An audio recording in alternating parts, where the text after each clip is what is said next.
આ સિઝનમાં વરસાદના લીધે લોકો બીમાર કેમ પડે છે? તો વરસાદના પહેલાં જે ગરમી છે એનાથી શરીર ઓલરેડી દુર્બળ બનેલું હોય છે, આપણી પાચન શક્તિ ડિસ્ટર્બ થયેલી હોય છે, અને સાથે સાથે ઠંડા પવનો, જમીનમાંથી વરાળ જે નીકળે છે એના લીધે અને વાદળછાયું વાતાવરણના લીધે આપણી જે પાચન શક્તિ છે એ ડિસ્ટર્બ થાય છે. એના લીધે શરીરમાં બીમારીનું ઉત્પન્ન થાય છે. હવે આ બીમારીથી બચવા શું કરવું જોઈએ?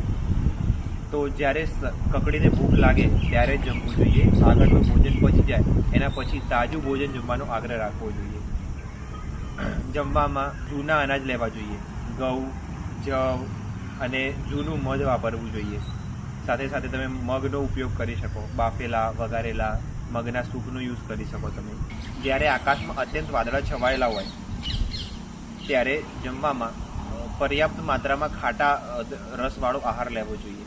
સાથે સાથે નમકીન અને ઘી તેલવાળો ખોરાક લેવો જોઈએ, અને પ્રમાણમાં હળવો હોય એવો ખોરાક સાથે લેવો, સૂકો નાસ્તા તરીકે તમે લઈ. સાથે સાથે ઘરમાં ગુગળ, અગરું, લીમડાના પત્તાનો ધૂપ કરવો, જેથી હવામાં ફેલાયેલા જીવાણુનો નાશ થાય.